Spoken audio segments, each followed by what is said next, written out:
तत्वानुसंधान ग्रंथामध्ये page number 334 पेजवर वरून चौथी ओळ दुसरा शब्द आहे समाधान. बरोबर. तर पूर्व पक्षाने शंका घेतली होती, त्या शंकेचं आता समाधान. शंका अशी होती की पूर्व पक्षी म्हणतो सिद्धांत्यांना की हे सिद्धांत्यांनो, जर तुम्ही ज्ञानवान पुरुषाच्या ठिकाणी रागद्वेषाधिकाचा जर अंगीकार करत असाल, अर्थात ज्ञानी पुरुषाच्या ठिकाणी सुद्धा देहाभिमान रागद्वेषाधिक भले बाधित अनुवृत्ती नाही, बाधित अनुवृत्ती नका असत नाही, पण तुम्ही मानले आहेत, स्वीकारले आहेत.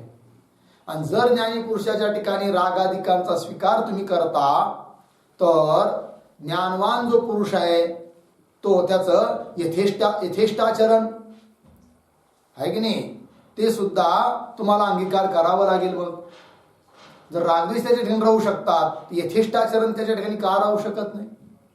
यथेष्टाचरण म्हणजे मनमानी आचरण, म्हणजे शास्त्र मर्यादेचं उल्लंघन करून निषिद्ध विषयात सुद्धा त्याची प्रवृत्ती होऊ शकते, तेही तुम्हाला मान्य करावं लागेल. ज्ञानी असून सुद्धा निषिद्ध विषयात सुद्धा जर त्याची प्रवृत्ती होत असेल, तर तो ज्ञानी वगैरे म्हणजे असं मानणं ठीक नाहीये, पण तुम्हाला मानावं लागेल. कारण तुम्ही काय म्हटलं की ज्ञानाच्या ठिकाणी सुद्धा रागद्वेषाधिक असू शकतात, मग यथेष्टाचरण का होऊ शकत नाही तेही मानावं लागेल, असा प्रश्न केला आहे. कोणी? पूर्व पक्षाने. उत्तर देतात सिद्धांती. समाधान. ता ज्ञानवान पुरुष का यथेष्टाचरण हम अंगीकार करते नहीं. सिद्धांती म्हणतात की ज्ञानी पुरुषाचं यथेष्टाचरण होतं असा आम्ही अंगीकार करत नाही. किंतु मग प्रारब्ध कर्म के फल भोग विषय अनुकूल जे आभास मात्र राग द्वेषाधिक है, तीनों की अनुवृत्ति हम ज्ञानवान विषय अंगीकार करे है. ठीक आहे. तर बघा, सिद्धांती म्हणतात की ज्ञानवान पुरुषाच्या ठिकाणी यथेष्टाचरण आम्ही अंगीकार करत नाही. मग काय अंगीकार करतो? तर प्रारब्ध कर्म के फल भोग विषयानुकूल, प्रारब्ध कर्माचा फल भोगण्याकरिता अनुकूल जेवढे रागद्वेषाधिक आहेत, किंवा जेवढा आवश्यक देहाभिमान आहे, आणि तो सुद्धा कसा? आभास मात्र. जसं अज्ञानी पुरुषाच्या ठिकाणी रागद्वेषाधिक देहाभिमान हा अत्यंत दृढ असतो, तर तो त्याला सत्य समजत असतो. पण ज्ञानी पुरुषाच्या ठिकाणी सुद्धा प्रारब्ध कर्माचं फल सुखदुःख भोगण्याकरिता अनुकूल तेवढा आभास मात्र रागद्वेष असतो, एवढंच आम्ही अंगीकार करत आहे, असं सिद्धांती बोलतात. आभास मात्र रागद्वेषाधिक है, तीनों की अनुवृत्ति हम ज्ञानवान विषय अंगीकार करे है. लागलं. सो आभास मात्र रागद्वेष की अनुवृत्ति आत्मज्ञान का विरोधी होवे नाही. कारण की आभास मात्र, केवल प्रतीती मात्र, केवल दिसण्यापुरती जी रागद्वेषाधिक यांची स्थिती आहे ज्ञानी पुरुषांच्या ठिकाणी, ठीक आहे ना, ती कशी आहे? फक्त आभास मात्र आहे, दिसण्यापुरती आहे. हा. सो आभास मात्र रागद्वेष की अनुवृत्ती आत्मज्ञान का विरोधी होवे नाही. ती आत्मज्ञानाला विरोध करत नाही. कोण? अनुवृत्ती. कशाची? रागद्वेषाधिकाची, देहाभिमानाची. का बरं? ते रागद्वेषाधिक आणि देहाभिमान आत्मज्ञानाला विरोध करत नाही. कारण काय? तर ते रागद्वेषाधिक आणि देहाभिमान आभास मात्र आहे, दिसण्यापुरते आहे, खऱ्या अर्थाने नाही. जो कदाचित, म्हणजे जर कदाचित सा आभास मात्र रागद्वेषाधिकों की अनुवृत्ति भी ता आत्मज्ञान का विरोधी होती होवे तो. समजा कोणी दुराग्रह धरील की नाही नाही, आभास मात्र रागद्वेषाची अनुवृत्ती सुद्धा आत्मज्ञानाचे विरोधी आहे, असं जर कोणी म्हणेल तर त्याचं उत्तर देतात. तर आत्मज्ञान का विरोधी होती होवे तो किसी भी पुरुष को स्व आत्मज्ञान नहीं होवेगा. तर मग आत्मज्ञान कुणालाच होणार नाही. यह वार्ता अन्य शास्त्र विषयी भी कही आहे. ही गोष्ट अन्य शास्त्रात सुद्धा सांगितलेली आहे. तिथला श्लोक देतात. कादाचित्कम रागलेशम चिकित्सुम अशक्नुवन यो ब्रह्मनिष्ठाम संद्वेष्टि कदा स्यात् तत्वनिश्चयः. ठीक पदच्छेद.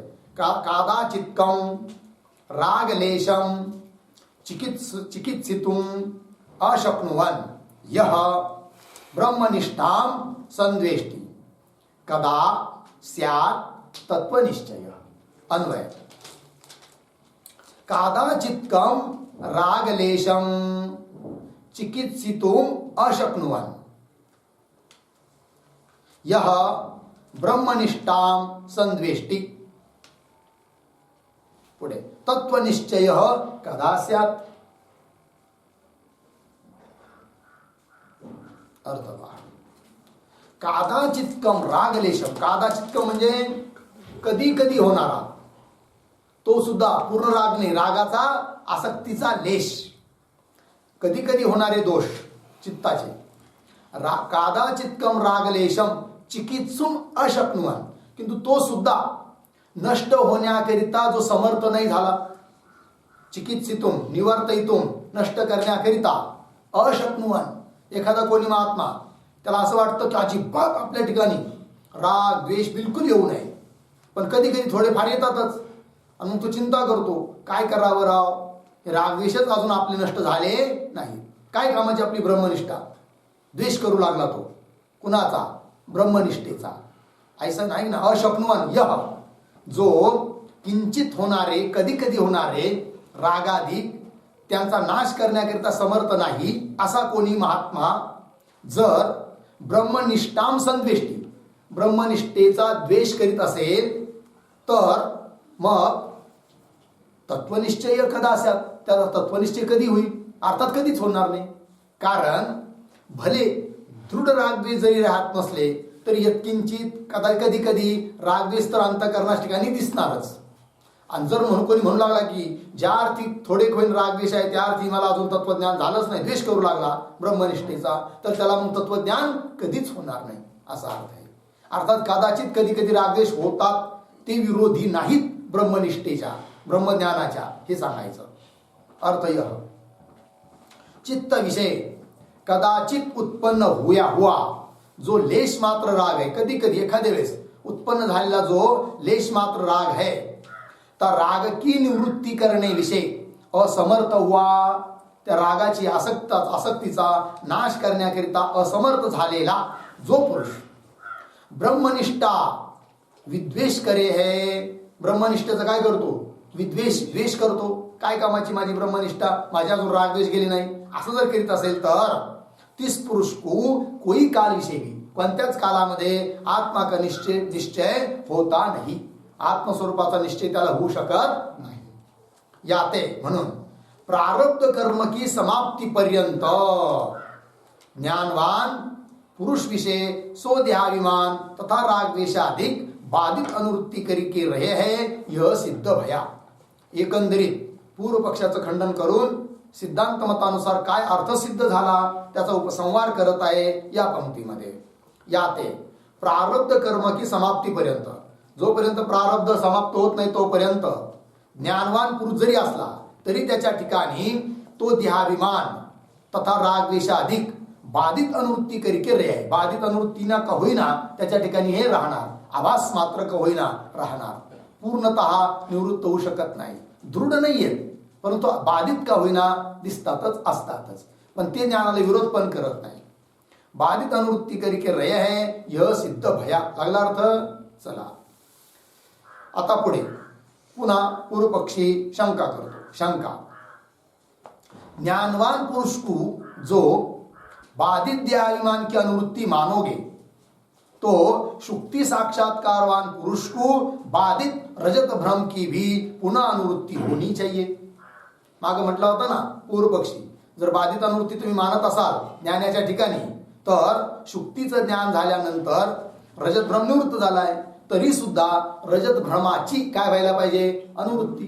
पण तशी तर होताना दिसत नाही. आणि जर तिथं रजताची अनुवृत्ती होत नाही तर ज्ञानी पुरुषाच्या ठिकाणी सुद्धा काय राग द्वेषाधिकाची अनुवृत्ती होऊ नये असा प्रश्न केला होता. तोच पुन्हा त्याने उकरून काढला. शंका, ज्ञानवान पुरुष को जो म्हणजे जर बाधित देहाभिमान की अनुवृत्ति मानोगे तो शुक्ति साक्षात्कारवान पुरुष को बाधित रजत भ्रम की भी पुन्हा अनुवृत्ती होनी चाहिए. म्हणजे शुक्तीचं ज्ञान झाल्यावर सुद्धा पुन्हा रजत दिसायला पाहिजे. दिसतं का? नाही.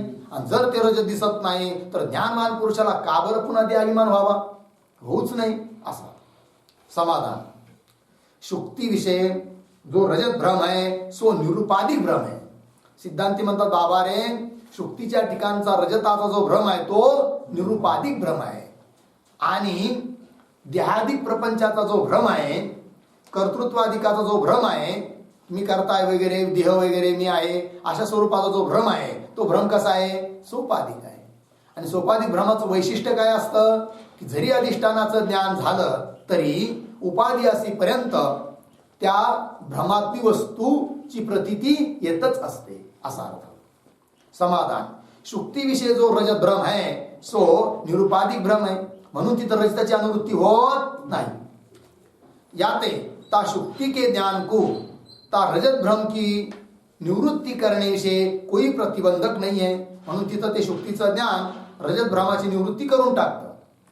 रजत भ्रम की निवृत्ती करने विषय रजत भ्रमाची निवृत्ती करण्यामध्ये कोई प्रतिबंधक नहीं है. याते ता शुक्ति के ज्ञान करिके निवृत्त हुआ रजत भ्रम भी, म्हणून शुक्तीच्या ज्ञानाने निवृत्त झालेला रजताचा भ्रम की पुन्हा आवृत्ती होती नाही. कारण तो भ्रम कसा आहे?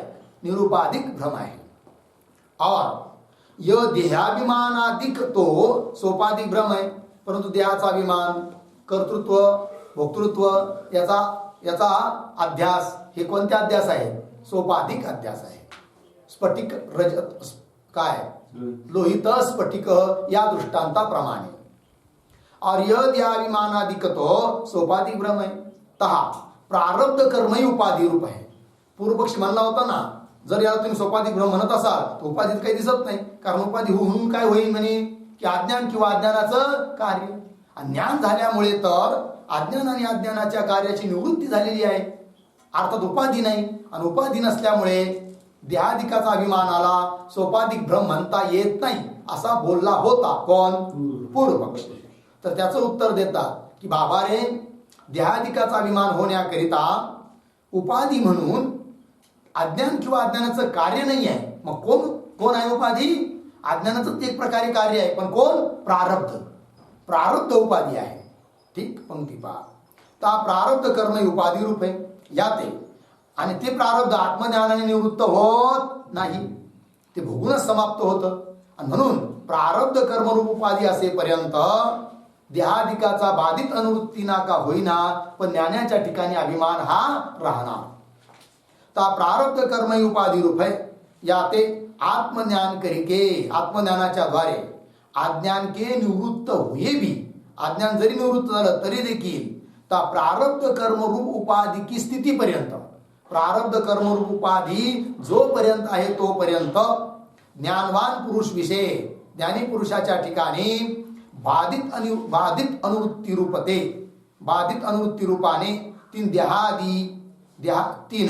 देहाभिमानादिको की स्थिती संभव आहे. म्हणून देहाभिमान राहतो कोणाच्या ठिकाणी? ज्ञानी पुरुषाच्या ठिकाणी. जरी आत्मज्ञान झालंय, त्या ज्ञानाच्या द्वारे अज्ञानाची निवृत्ती झाली आहे, परंतु प्रारब्ध रूपी उपाधी असेपर्यंत काय? देहाभिमान बाधित अनुवृत्ती ना का होईना ज्ञानी पुरुषाच्या ठिकाणी राहणारच. झालं एक. अथवा ऐसा मानना, किंवा असं मानावं. कसं सांगतायत पुढे. आत्मज्ञान करके अज्ञान के निवृत्त हुए भी अज्ञान का लेश मात्र बाकी रहे, अशी संगती लावावी. मी आत्मज्ञान झालंय, अज्ञानाची निवृत्ती झाली आहे. जरी अज्ञानाची निवृत्ती झाली तरी पण अज्ञान जरी राहिलं नाही, पण अज्ञानाचा काय राहतो? लेश. अज्ञान का लेश मात्र बाकी रहे. जिस अज्ञान के लेश को लेशा विद्या कहे, त्या अज्ञानाच्या लेशालाच नाव दिल्या जातं काय? लेशा विद्या, लेशरूप अविद्या. ता अज्ञान लेश की अनुवृत्ती करकेही, त्या अज्ञान लेशाची काय राहते? अनुवृत्ती. म्हणजे ज्ञान झालं, जरी अज्ञान निवृत्त झालं तरी अज्ञानाचा लेश राहतो, अज्ञान लेशाची अनुवृत्ती राहते.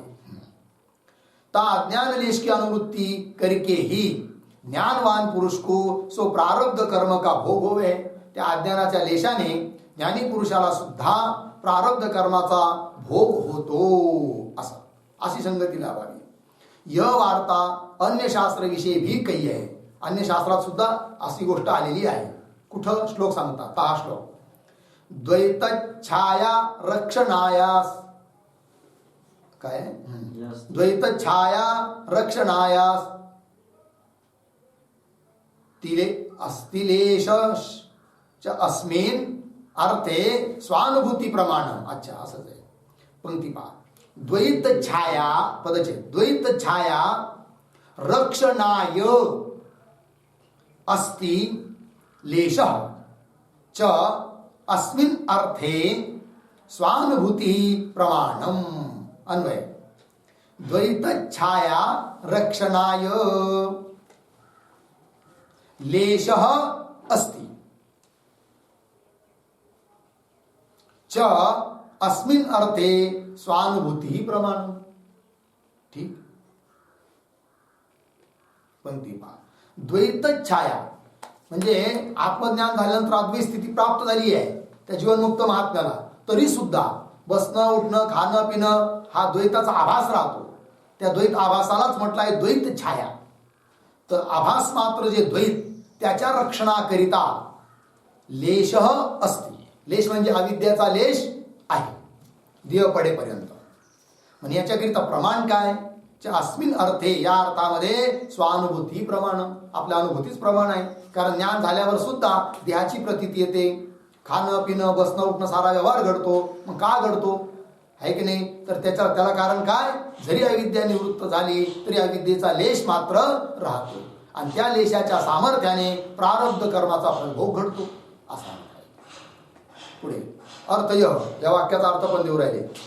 आत्मज्ञान करिके अज्ञान के निवृत्त हुए भी, आत्मज्ञानाच्या द्वारे अज्ञान निवृत्त झाल्यावर देखील आभास मात्र द्वैत के रक्षण करणे वास्ते, आभास मात्र प्रतीती मात्र जे द्वैत आहे त्याच्या रक्षणाकरिता ता अज्ञान का लेश बाकी रहे है. यह अर्थ विषय अपना अनुभव ही प्रमाण है इति. लागला अर्थ? चला आता पुढे पुन्हा पूर्व पक्षी शंका करतो. शंका. आत्मज्ञान करके निवृत्त हुए अज्ञान का बाकी लेश रहे है, यह पूर्व आपने कहा. शंकाकार म्हणतो आता तुम्ही काय म्हटले वर की आत्मज्ञानाच्या द्वारे अज्ञान जरी निवृत्त झालं तरी त्या अज्ञानाचा काय राहतो? लेश. अज्ञान का बाकी लेश रहे है, यह पूर्व आपने कहा. तहा सो अज्ञान का लेश क्या है? अर्थात त्या अज्ञान लेशाचं स्वरूप काय आहे? तहा सो अज्ञान का लेश क्या है? अर्थात ता अज्ञान के किसी अवयव का नाम लेश है, पहला विकल्प. अथवा ता अज्ञान के शक्ति का नाम लेश है की नाही? अज्ञान सावयव आहे, त्याचा एखादा अवयव शिल्लक राहतो, त्याला तुम्ही त्या अवयवाला तुम्ही अज्ञानाचा लेश म्हणता, पहिला विकल्प. अथवा ता अज्ञान के शक्ती, अज्ञानाची शक्ती शिल्लक राहते, अज्ञानाच्या शक्तीला तुम्ही लेश म्हणता. नेमकं लेश शब्दाने तुम्हाला काय अर्थ अपेक्षित आहे अशी शंका करतो पूर्व पक्षी. अथवा ता अज्ञान के शक्ती का नाम लेश है. तहा प्रथम पक्ष जो अंगीकार करो सो संभवता नाही. प्रथम पक्ष म्हणजे कोणता? अज्ञानाचा अवयव शिल्लक राहतो, हे म्हणता येत नाही. का बरं? काय ते सिद्धांत विषय म्हणजे वेदांत मतामध्ये ता अज्ञान को निरवयव तथा सावयव अंगीकार कर्या नाही. वेदांत मतामध्ये त्या अज्ञानाला न सावयव म्हटलेला आहे न निरवयव म्हटलेला आहे. मग कशी आहे? सावयव निरवयव याच्याहून विलक्षण म्हणजेच अनिर्वचनीय आहे की नाही?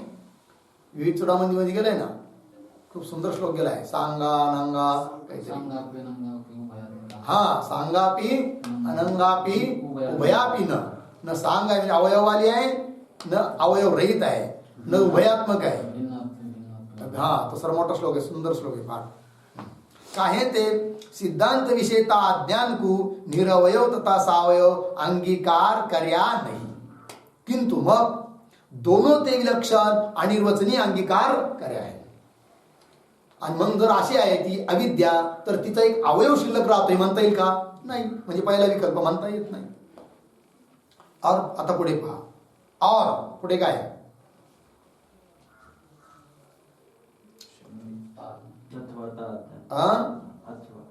औरच्या पुढे काय? और ता ज्ञान कु असं आहे की नाही? तिथं काय पाहिजे? और ता अज्ञान कु. अशब्द राहून गेलाय खालून 5वी वर. और ता अज्ञान कु सावयव मानिके. ता अज्ञान के अवयव को जो लेश मानिए तो भी आत्मज्ञान. और पंक्ती पहा. म्हणजे काय म्हणायचंय पूर्व पक्षाला? एक खरं पाहिलं तर ती अविद्या, अज्ञान न सावयव आहे न निरवयव आहे, विलक्षणच आहे. म्हणून तिचा अवयव शिल्लक राहतो असं म्हणता येत नाही. एवढंही करून कदाचित तुम्ही तिला अवयव मानून तिचा एखादा अवयव शिल्लक राहतो असं जर म्हणत असालच जबरदस्ती, तरी ते म्हणणं तुमचं बरोबर नाही. असं बोलू राहिला कोण? पूर्व पक्षी. काय म्हणतो पहा. और ता अज्ञान को सावयव मानिके. सावयव बिवयव कुछ नाही ती, पण मानली समजा. सावयव मानिके ता अज्ञान के अवयव को जो लेश मानिये, त्या अज्ञानाचा एक अवयव म्हणजे त्याचा लेश असं मानिये, मानलं तर तो भी, तरी पण काय ते म्हणणं बरोबर नाही. कसं काय सांगतात? तो भी आत्मज्ञान करिके ता अज्ञान रूप अवयवी के निवृत्त हुए ते अनंतर. है की नाही? आत्मज्ञान करिके. आत्मज्ञान झालं तर आत्मज्ञान काय होतं? अज्ञान, समस्त अज्ञान निवृत्त होतं. मग अवयवी स्वरूप अज्ञानच जिथं निवृत्त झालं तिथं त्याचा अवयव राहिला हे म्हणता येतं का? नाही. तो भी आत्मज्ञान करके ता अज्ञान रूप अवयवी के. अवयवी म्हणजे कोण? अवयवाने जो युक्त आहे, समस्त आहे. जसं संपूर्ण देव अवयवी आणि त्याचा एक एक पार्ट तो झाला अवयव. आत्मज्ञान करके ता अज्ञान रूप अवयवी के निवृत्त हुए ते अनंतर. निवृत्त झाल्यानंतर ता अवयव की अनुवृत्ती संभवती. तिचा अवयवीच राहिला नाही, तिचा अवयव कुठून राहणार? है नाही. और अज्ञान के शक्ती का नाम. दुसरा विकल्प काय? अज्ञानाच्या शक्ती आहेत, मग शक्तीला आम्ही लेश म्हणतो. अज्ञान जरी निवृत्त झालं तरी त्याची एखादी शक्ती शिल्लक राहती आणि अर्थात लेश शिल्लक राहतो. असं जर तुम्ही म्हणत असाल सिद्धांती लोक, तर तेही तुमचं म्हणणं बरोबर नाही. कोण बोलतो? पूर्व पक्षी. कसं बोलतो पहा. और अज्ञान के शक्ती का नाम लेश है. यह द्वितीय पक्ष जो अंगीकार करो, हा द्वितीय विकल्प जर तुम्ही मानला तर करो सो भी संभवता नहीं. काहे ते? आत्मज्ञान करिके ता शक्ती वाले अज्ञान के नाश हुए ते अनंतर. आत्मज्ञानाने त्या शक्तीसहित अज्ञानाचा काय होतो? नाश होतो. शक्तीवाले अज्ञान के नाश हुए त्यानंतर ता अज्ञान रूप आश्रय ते विना. आता शक्ती आणि शक्तीचा कोणीतरी आश्रय असावा लागतो. मग ते शक्तीचा आश्रय कोण आहे? अज्ञान. पण शक्तीवाला जे अज्ञान, त्या अज्ञानाचाच नाश झाला, आश्रयाचाच नाश झाला, तर आश्रित पदार्थ राहू शकेल का? नाही राहू शकत. हा नाश हुए त्यानंतर ता अज्ञान रूप आश्रय ते विना ता शक्ती की स्थिती संभवती नाही. लागला अर्थ? त्या शक्तीची स्थिती संभवत नाही. या ते म्हणून अज्ञान लेश की अनुवृत्ती करके ज्ञानवान पुरुष को प्रारब्ध कर्म का भोग संभवता नाही. एकंदरीत पूर्व पक्षाचं म्हणणं काय ठरलं की अज्ञानाचा लेश शिल्लक राहतो आणि अज्ञानाचे लेश शिल्लक राहणं म्हणजेच अज्ञानाची लेश रूपाने अनुवृत्ती आणि त्याच्याद्वारे ज्ञानी पुरुषाला प्रारब्ध कर्माचा भोग घडतो असं तुमचं म्हणणं ते बरोबर नाही. हे झालं पूर्व पक्षाचं म्हणणं. आता सिद्धांती उत्तर देतात. समाधान. आत्मज्ञान करिके आवरण शक्ती तथा तादात्म्याध्यास यह दोनों निवृत्त होई जावे. ठीक आहे. सिद्धांती काय म्हणतात की आत्मज्ञानाच्या द्वारे अज्ञानाच्या ज्या दोन शक्ती आहेत, आवरण शक्ती, विक्षेप शक्ती, तर अज्ञान आत्मज्ञानाच्या द्वारे आवरण शक्तीची निवृत्ती होते. एक. दुसरी गोष्ट तथा तादात्म्याध्यास, देहाधिकाबरोबर जे तादात्म्य म्हणजे देहालाच मी समजणं असा जो अध्यास होता, भ्रम, त्याची पण निवृत्ती होते आत्मज्ञानाने. आत्मज्ञान करके आवरण शक्ती तथा तादात्म्याध्यास यह दोनों निवृत्त हो ही जावे है. और विक्षेप शक्ती वाला अज्ञान तर आत्मज्ञान ते अनंतर भी रहे है, परंतु विक्षेप शक्ती वाला अज्ञान मात्र ज्ञान झाल्यावर सुद्धा राहतं. ता विक्षेप शक्ती वाले अज्ञान को ही लेश काय है. केवळ विक्षेप शक्तीला मी लेश म्हणत नाही, विक्षेप शक्ती वाला जे अज्ञानाचा भाव तो लेश आहे. ता विक्षेप शक्ती वाले अज्ञान को ही लेश काय है. और जैसे आवरण शक्ती का आत्मज्ञान के साथी विरोध आहे की नाही. आत्मज्ञान झालं तर त्याचे विरोधी आवरण शक्तीचा काय होतो, नाश. कारण आवरण शक्ती आणि आत्मज्ञान या दोघांचा परस्पर काय आहे, विरोध. और जैसे आवरण शक्ति का आत्मज्ञान के साथ विरोध है, तैसे ता विक्षेप शक्ति का आत्मज्ञान के साथ विरोध है नहीं. विक्षेप शक्तीचा विरोध नाही आहे. विरोध कोणाबरोबर आहे, आवरण शक्ती बरोबर आहे. या ते आहे की नाही. समजा सर्प बघितला तर सर्प बघितला तर तो सर्प जो निर्माण झाला किंवा सर्पाचा जो भ्रम होऊ राहिला त्याला कारण कोण, रज्जूचं अज्ञान आहे की नाही. त्या अज्ञानाच्या दोन शक्ती, आवरण शक्ती, विक्षेप शक्ती. नंतर बॅटरी लावली, रज्जूचं ज्ञान झालं, इयम रज्जू. आता सर्प राहिला का, नाही राहिला. आवरण राहिलं का, नाही राहिलं. मग रज्जूचं आवरण राहिलं नाही म्हणजे आवरण शक्ती विशिष्ट अज्ञानाची निवृत्ती झाली, बरोबर. परंतु सर्प पाहिल्यावर जो भयकंप झाला होता, कंपायमान होत होता, हा विक्षेप, तो लगेच निवृत्त झाला का, नाही होत. मग अज्ञान तर राहिलं नाही. अज्ञानाचं कार्य कंप रूप विक्षेप कसं काय राहतो, त्याचं कारण आहे की विक्षेप शक्ती बरोबर ज्ञानाचा विरोध नाही आहे, तर आवरण शक्ती बरोबरच ज्ञानाचा काय आहे, विरोध आहे. तैसे ता विक्षेप शक्ती का आत्मज्ञान के साथ ही विरोध है नहीं. याते ता विक्षेप शक्ती वाले अज्ञान की अनुवृत्ती करिके, विक्षेप शक्ती वाले अज्ञानाची काय होते, अनुवृत्ती करिके. अनुवृत्ती होत असल्याने ज्ञानवान पुरुष को सो प्रारब्ध कर्म का भोग संभव है. म्हणून ते लेशाच्या द्वारे ज्ञानी पुरुषाला सुद्धा प्रारब्ध कर्माचा भोग संभवतो. झालं. पुन्हा पूर्व पक्षी शंका करतो. शंका ता विक्षेप शक्ति वाले अज्ञान करके ज्ञानवान पुरुष को जैसे प्रारब्ध भोग की प्राप्ति होवे है, तैसे जन्मांतर की भी प्राप्ति होगी. बघा आता पूर्व पक्षी काय म्हणतो. ता विक्षेप शक्ती वाले अज्ञान करके, विक्षेप शक्ती वालं जे अज्ञान की जे ज्ञान झाल्यावर सुद्धा राहतं, विक्षेप शक्तीवाला अज्ञान, आणि त्याच्याद्वारे ज्ञानवान पुरुषाच्या ठिकाणी तुम्ही काय मानला, प्रारब्ध भोग मानला. ज्ञानवान पुरुष को जैसे प्रारब्ध भोग की प्राप्ति होवे है, तैसे त्याचप्रमाणे जन्मांतर की भी प्राप्ती होगी. अन्य जन्म पण मिळेल म्हणे. कशामुळे, ते विक्षेप शक्तीवाल्या अज्ञानाच्या लेशाद्वारे प्रारब्धाने अन्य जन्म सुद्धा प्राप्त व्हायला पाहिजे अशी शंका. तशी जन्मांतर की भी प्राप्ती होवेगी. ठीक आहे, मग ते तुम्हाला मान्य आहे का सिद्धांत्यांना, असा त्याचा प्रश्न. उत्तर समाधान. ता ज्ञानवान को जन्मांतर के प्राप्ति का कोई निमित्त है नहीं. म्हणजे सिद्धांत असा आहे की ज्ञान झाल्यानंतर अन्य जन्म प्राप्त होण्यासाठी निमित्त नाही, म्हणून त्याला अन्य जन्म प्राप्त होत नाही. म्हणजे कसं काय निमित्त नाही, निमित्त कोण असतं अन्य जन्म प्राप्तीचं, जे की ज्ञानाच्या ठिकाणी नाही आहे निमित्त, सांगतायत ग्रंथकार. समाधान. ता ज्ञानवान को जन्मांतर के प्राप्ति का कोई निमित्त है नहीं. काहे ते, सो अज्ञान अपने स्वरूप ते तो जन्म का हेतु होता नहीं. तो जो विक्षेप शक्ती वाला अज्ञानाचा लेश आहे की नाही, ते स्वरूपतः जन्माला कारण नाही आहे. मग ते अज्ञान काय करतं, केवळ देहादिकांच्या ठिकाणी तादात्म्य निर्माण करतं. आणि तादात्म्य निर्माण झालं की देहालाच मनुष्य मी म्हणतो, मी असं बुद्धीने व्यवहार करतो. आणि मग देहाकडून विहित निषिद्ध कर्म घडतात, त्याच्यापासून पाप पुण्य उत्पन्न होतं, आणि त्या पाप पुण्यालाच अदृष्ट म्हणतात.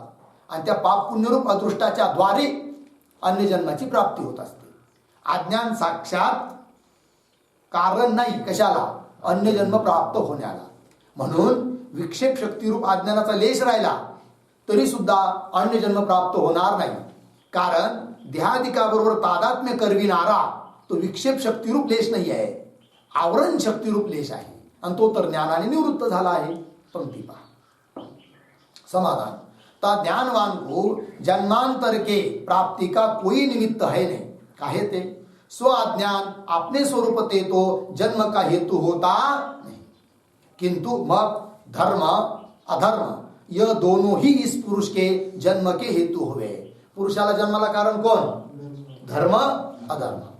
सो धर्माधर्म भी संचित रूप ही जन्म का हेतु होवे। संचित रूप असणारे, खूप जमा करून ठेवलेले धर्माधर्म तेच जन्माला काय ठरतात? कारण ठरतात। सो धर्माधर्म भी संचित रूप ही जन्म का हेतु होवे। कारण त्या संचितातूनच जेव्हा भोगण्यासाठी एक कर्माचा भाग निघतो तेव्हा त्याला म्हणतात काय? प्रारब्ध। संचितातून फलभोग घडण्याकरिता जो एक भाग निघाला त्याचंच नाव काय आहे? प्रारब्ध। आता ज्या प्रारब्धाने ज्ञानाला देह प्राप्त झाला होता ते प्रारब्ध तर या जन्माने समाप्त होणार आहे, आणि मग आता राहिलं दुसरं कर्म कोणतं? संचितातलं, दुसरा जन्म देण्याकरिता, आणि ते संचित तर ज्ञानाच्या बळाने नष्ट झालेलं आहे आणि क्रियमान कर्माचा लेप लागत नाही, आणि प्रारब्ध तर या जन्मात हे शरीर पडलं तेव्हा समाप्त होणार आहे, कर्मच राहिलं नाही, तर त्या ज्ञानाला अन्य जन्म प्राप्त होण्याकरिता निमित्तच नाही आहे। म्हणून ज्ञानी पुरुषाला अन्य जन्म पण प्राप्त होईल असं पूर्व पक्षाचं म्हणणं बरोबर नाही। बघा, किंतु धर्म अधर्म यह दोनों ही इस पुरुष के जन्म के हेतु हो गए। सो धर्माधर्म भी संचित रूप ही जन्म का हेतु हो गए। ता संचित संचित इकट्ठा केलेले संचित धर्माधर्म की स्थिति का हेतु आवरण शक्ती वाला अज्ञान आहे। मग संचित कर्म कोटपर्यंत स्थिर राहतं, जीवाच्या पाठीमागं असतं, जोपर्यंत आवरण शक्तीवाला अज्ञान जीवाच्या ठिकाणी आहे। पण तत्वज्ञान झाल्यामुळे आवरण शक्ती विशिष्ट अज्ञानाचा नाश झाला, त्यामुळे त्याच्या आश्रयाने राहणार संचित कर्म तेही राहत नाही, अर्थात दग्ध होऊन जात। ता संचित धर्माधर्म की स्थिति का हेतु आवरण शक्ति वाला अज्ञान है। ता अज्ञान की आत्मज्ञान करके निवृत्ती हुए। आत्मज्ञानाने निवृत्ती झाली आहे कशाची? आवरण शक्ति विशिष्ट अज्ञानाची। ता अज्ञान की आत्मज्ञान करके निवृत्ति हुए ते संचित कर्म भी नाश हुई जावे। और आत्मज्ञान के अनंतर करे हुए आगामी कर्मों का आत्मज्ञान झाल्यानंतर त्या देहाकडून घडणारे जे पुढचे कर्म आहे की नाही, आगामी कर्म त्याला म्हणतात, त्याचा लेप लागत नाही कुणाला? ज्ञानाला। आत्मज्ञान के अनंतर करे हुए आगामी कर्मों का ता ज्ञानवान पुरुष को लेप होता नहीं।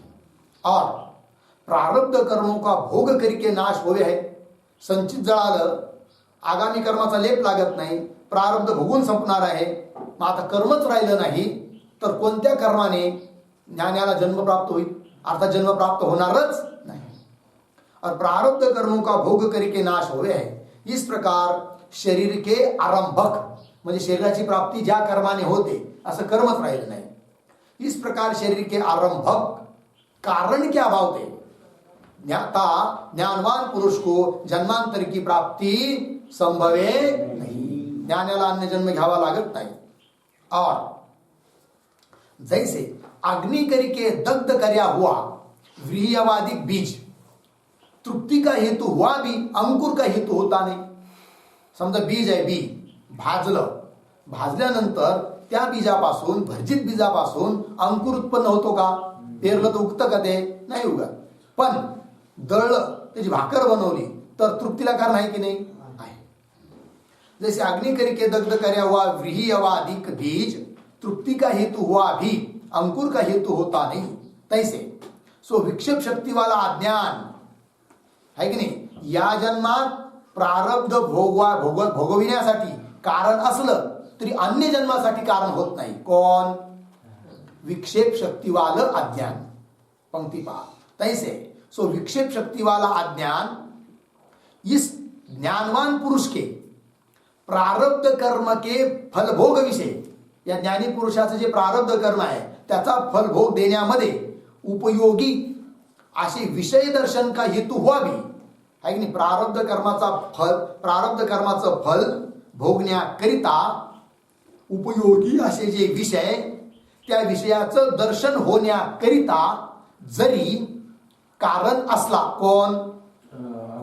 विक्षेप रूप अज्ञान लेश, तरी तो विक्षेपरूप अज्ञान लेश ज्ञानी पुरुषाला अन्य जन्म रूपी अंकुर उत्पन्न होण्याकरिता कारण ठरत नाही.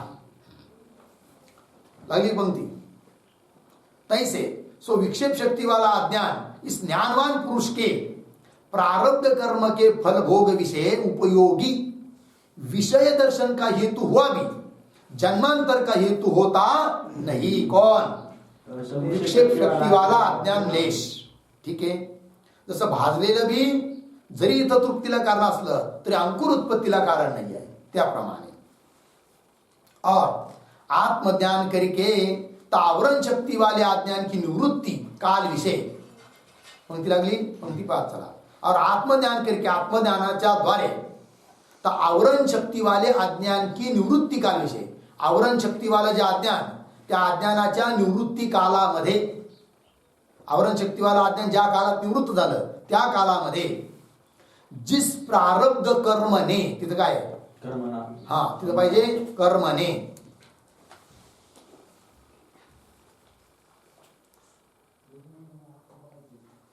पंक्ति पहा.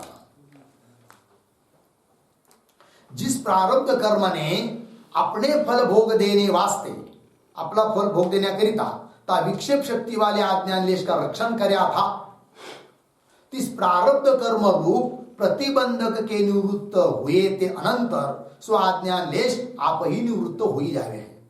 लागली पंक्ती. ध्यान द्या. आता ज्ञानी पुरुष आहे, ध्यान द्या. आत्मज्ञान झालंय. आत्मज्ञानाच्या द्वारे काय झालं? आवरण शक्ती विशिष्ट अज्ञानाची निवृत्ती झाली, पण विक्षेप शक्ती विशिष्ट अज्ञान राहिलं आहे की नाही. त्याचं रक्षण केलं कोणी? प्रारब्धाने. का बरं? आपला फलभोग देण्याकरिता. मग ज्या प्रारब्धाने आपला फलभोग देण्याकरिता ज्याचं रक्षण केलंय, कुणाचं? विक्षेप शक्ती विशिष्ट अज्ञान अंशाचं रक्षण केलं आहे, बरोबर. मग आता त्या विक्षेप शक्ती विशिष्ट अज्ञान लेशाचं रक्षण करण्याकरिता, त्याची स्थिती राहण्याकरिता कारण कोण? प्रारब्ध. आणि प्रारब्ध संपलं, रक्षक संपला, तर विक्षेप शक्ती विशिष्ट अज्ञान आपोआप निवृत्त होतं. त्याच्या निवृत्ती करण्याकरिता अन्य दुसऱ्या कोणत्या वेगळ्या साधनाची गरज पडत नाही. लागला अर्थ? चला. ता विक्षेप शक्ति वाले अज्ञान लेश का रक्षण कर्या था, तिस प्रारब्ध कर्म रूप प्रतिबंधक के निवृत्त हुई है की नाही. अनंत निवृत्त हुए ते अनंतर सो अज्ञान लेश आपही म्हणजे स्वतः निवृत्त होई जावे. ता अज्ञान लेश की निवृत्ती वास्ते विक्षेप शक्ती रूप जो अज्ञानाचा लेश त्याच्या निवृत्ती करण्याकरिता पुनः आत्मज्ञान की अपेक्षा होवे नहीं. लागला अर्थ? जिस कारण ते ता अज्ञान लेश की स्थिती का प्रयोजक, विक्षेप शक्ती विशिष्ट अज्ञान लेशाच्या स्थितीचा प्रयोजक, त्याच्या स्थितीला कारण कोण होतं? प्रारब्ध. तेच संपला आता, तर ते कशाला राहील? तो अज्ञान लेश तोही आपोआप निवृत्त होतो. जिस कारण ते ता अज्ञान लेश के स्थिति का प्रयोजक जो आवरण शक्ति वाला अज्ञान था, है कि नहीं.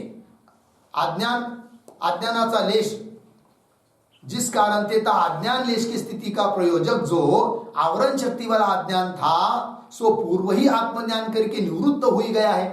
कायम स्थिती टिकविण्याकरिता विक्षेप शक्ती विशिष्ट अज्ञानांशाची सुद्धा कायम स्थिती राहण्याकरिता कारण प्रयोजक कोण होतं?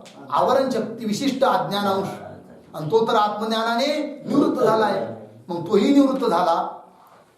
थोड्या काळापुरतं रक्षण केलं होतं प्रारब्धाने ते विक्षेप शक्ती विशिष्ट अज्ञानांशाचं, परंतु ते प्रारब्धही संपलं. मग आता तो विक्षेप शक्ती विशिष्ट अज्ञानांश राहण्याकरिता, त्याची स्थिती राहण्याकरिता कोणीच निमित्त नाही, आणि म्हणून तोही राहत नाही. सो पूर्व ही आत्मज्ञान करके निवृत्त हुई गया है. याते आत्मज्ञान करके अज्ञान के निवृत्त हुए. आत्मज्ञानाच्या द्वारे अज्ञान निवृत्त झाला असता तावुक्त अज्ञान लेश की अनुवृत्ति करके ज्ञानवान पुरुष को सो प्रारब्ध कर्म का भोग संभव है. तावुक्त अज्ञान लेश की अनुवृत्ति करके, तावुक्त अज्ञान लेश तो सांगितलेला अज्ञान लेश कोणता? विक्षेप शक्ती विशिष्ट अज्ञानाचा लेश. हा, त्याची अनुवृत्ती असल्याने ताउक्त अज्ञान लेश की अनुवृत्ति करके ज्ञानवान पुरुष को, ज्ञानवान पुरुषाला सुद्धा सो प्रारब्ध कर्म का भोग संभव है. लागलं इति. अथवा ह्या ऐसी व्यवस्था करणे. एक व्यवस्था तर सांगितली, म्हणजे दोन्हीकडे सारं व्यवस्थित केलं त्याने पुरुषाला भोगही घडतो, पुन्हा जन्मही घ्यावा लागत नाही, आणि ज्या अज्ञान लेशाने भोग घडतो त्या अज्ञान लेशही आपोआप निवृत्त होतो. सारी संगती लागली. बरोबर. तरी पण आणखी दुसऱ्या रूपाने सुद्धा व्यवस्था करता येते. ती कशी सांगता येईल.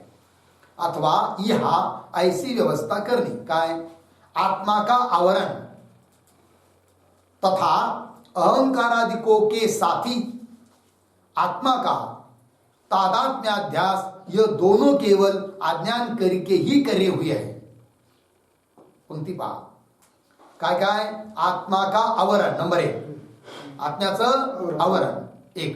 तथा अहंकारादिकों के साथ आत्मा का तादात्म्याध्यास, हे दुसरा. अहंकारादिकों के असा शब्द आहे. अहंकारादिक आदी शब्द अहंकार, देह, इंद्रिय इत्यादिका बरोबर जे आत्म्याचं तादात्म्याध्यास, ह्या दोन गोष्टी. कोण कोण दोन गोष्टी. नंबर 1 नाही, पहिलं आत्म्याचं आवरण पहिली गोष्ट. दुसरं अहंकारादिका बरोबर आत्म्याचा तादात्म्याध्यास हे दुसरं. यह दोनों केवल अज्ञान करके ही करे हुए आहे. हे केवळ अज्ञानानेच केलेले आहे दोन्ही कार्य. आत्म्याचं आवरण सुद्धा अज्ञानाने केलं आहे, आणि अहंकार देहादिका बरोबर आत्म्याचा तादात्म्याध्यास सुद्धा अज्ञानानेच केलेला आहे, झालेला आहे. यह दोनों केवल अज्ञान करके ही करे हुए आहे. लागलं. या कारण ते ही, यामुळेच आत्मज्ञान की उत्पत्ती करिके ते दोनों नाश होई जावे. आत्मज्ञान उत्पन्न झालं की ज्ञानाने अज्ञानच निवृत्त झाल्यामुळे अज्ञानाचं जे दोन कार्य, पहिलं आत्म्याचं आवरण, दुसरं अहंकारादिका बरोबर तादात्म्याध्यास, ते दोन्ही निवृत्त होतात आत्मज्ञानाने. या कारण ते आत्मज्ञान की उत्पत्ती करके ते दोनों नाश होई जावे. लागलं. अर्थात ते दोनों निरूपाधिक भ्रमरूप आहे. ते दोन्ही प्रकारचे आहे की नाही, आवरण आणि अहंकारादिका बरोबर तादात्म्याध्यास, हे कसे आहे. निरूपाधिक भ्रमरूप आहे. म्हणजे अधिष्ठानाचं ज्ञान झालं, अध्यस्थाची निवृत्ती. अर्थात ते दोनों निरूपाधिक भ्रमरूप है. याते अधिष्ठान आत्मा के साक्षात्कार करिके, अधिष्ठान स्वरूप जो आत्मा त्याच्या साक्षात्काराने तीन दोनों की निवृत्ति संभव है. लागलं. और विक्षेप तो कर्मसहित अविद्या करके कर्या हुआ है. पंक्ती पाहता ते जे दोन कार्य सांगितले होते ना, बरोबर, ते केवळ अज्ञान करके करे हुए आहे. केवळ शब्द आला होता तिथं, तो महत्वाचा आहे. केवळ अज्ञानाचे दोन कार्य. नंबर 1 आत्म्याचं आवरण, अहंकारादिकावर तादात्म्याध्यास, केवळ अज्ञानाने केले आहे. म्हणून आत्मज्ञान झाल्याने ते दोन्ही निवृत्त होतात. पण विक्षेपरूप कार्य केवळ अज्ञानाने केलेलं नाही आहे. मग काय बरं. और विक्षेप तो, विक्षेप म्हणजे देहादिक, ठीक आहे ना, देहाभिमान. विक्षेप तो कर्म सहित अविद्या करके कर्या हुआ है. कर्मसहित अविद्येमुळे विक्षेप तयार झालेला आहे.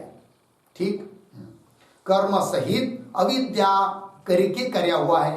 याते ब्रह्म विद्या करके ता अविद्या के निवृत्त हुए भी, ब्रह्मज्ञानाच्या द्वारे अविद्येची निवृत्ती झाली तरी देखील ता प्रारब्ध कर्म के नाश पर्यंत.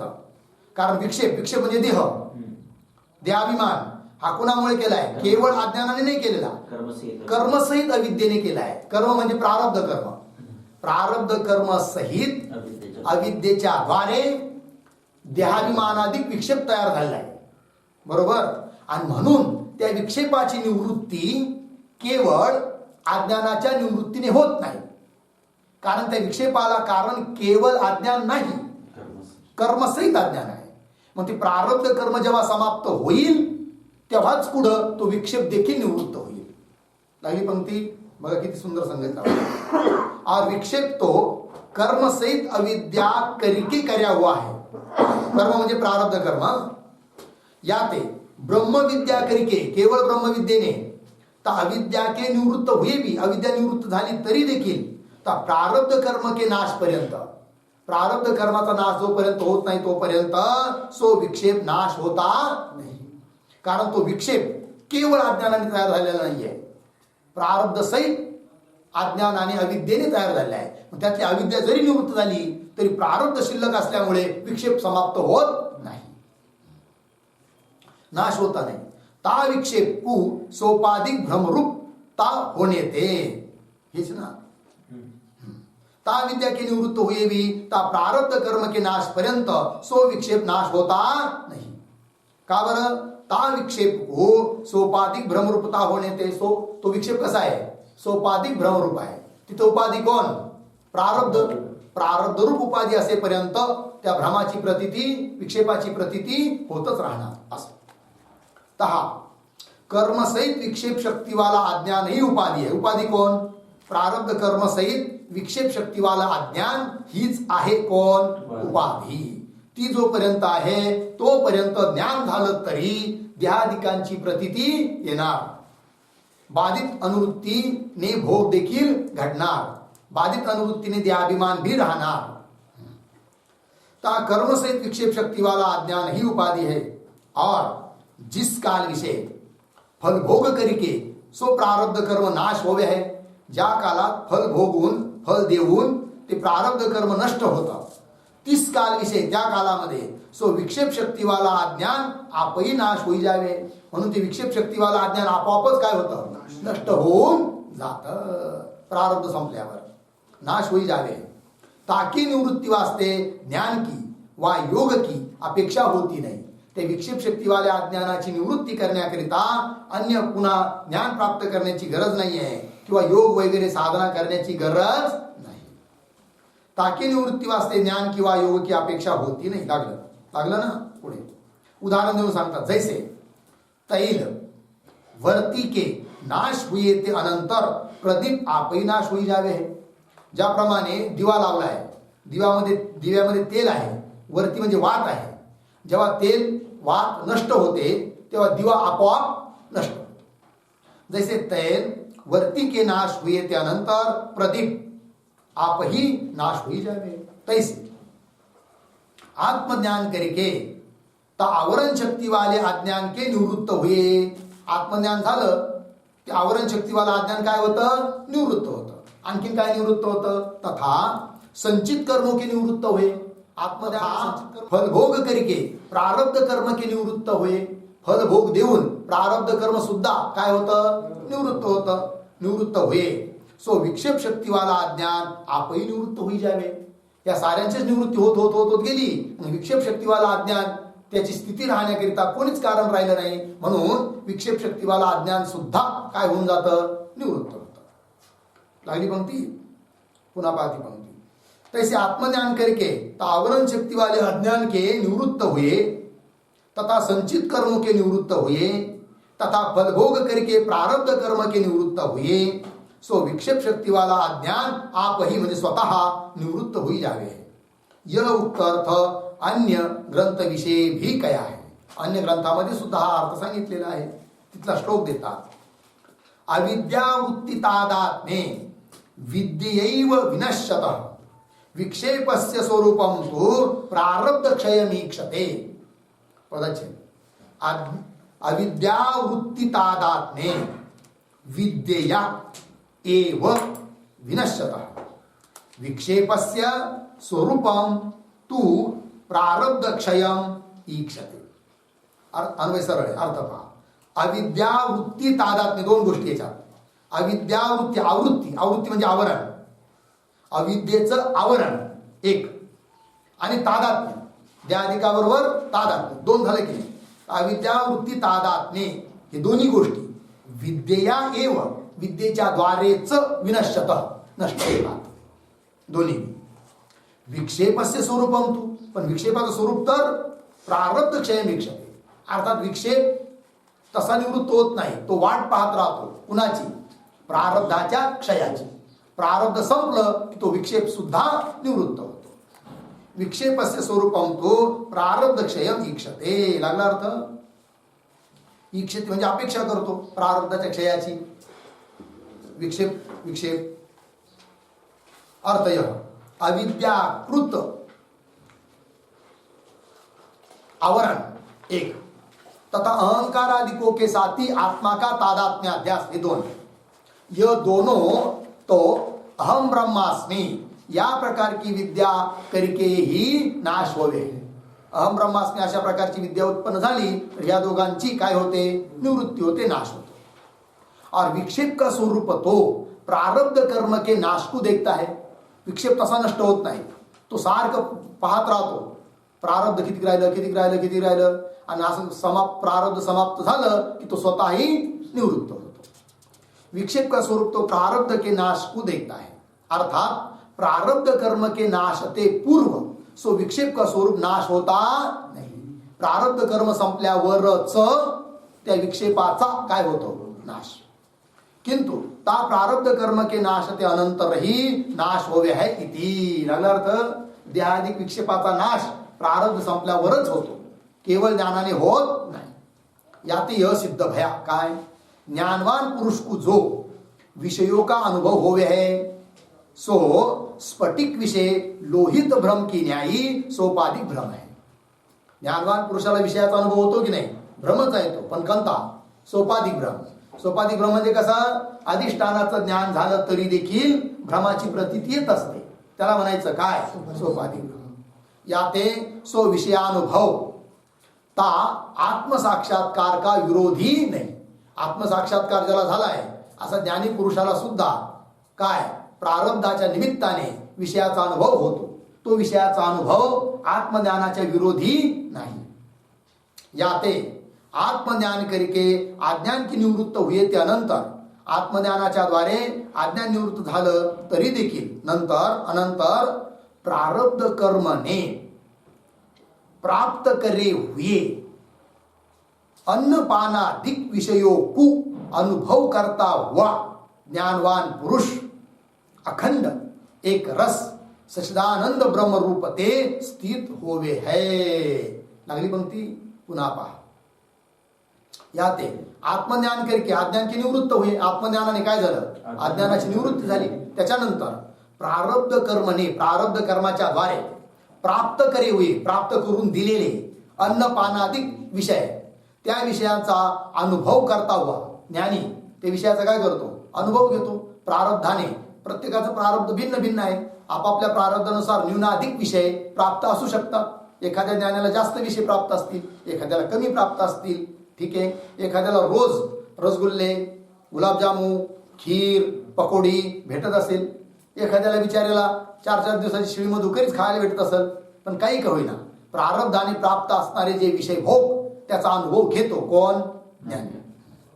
प्रारब्ध कर्मने प्राप्त करे हुए अन्नपानादिक विषयों को अनुभव करता हुआ ज्ञानवान पुरुष है की नाही. अनुभव करत करत तो ज्ञानवान पुरुष त्या विषय भोगाकडे लक्षही देत नाही.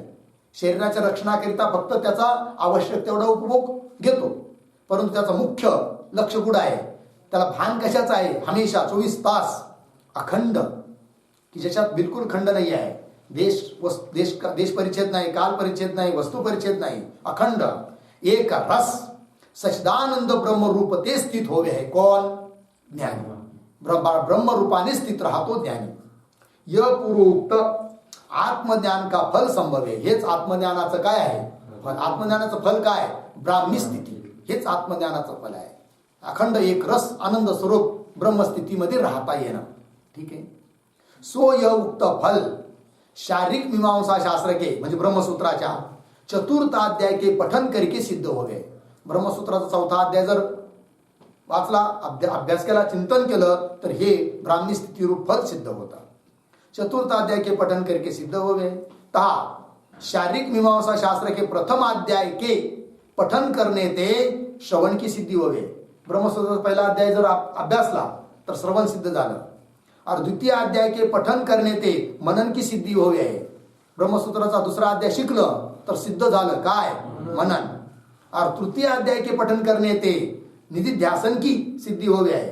निधिध्यासन रूप साधन म्हणून तो तिसऱ्या अध्यायाला म्हणतात काय, साधना अध्याय. ठीक आहे ना की हां.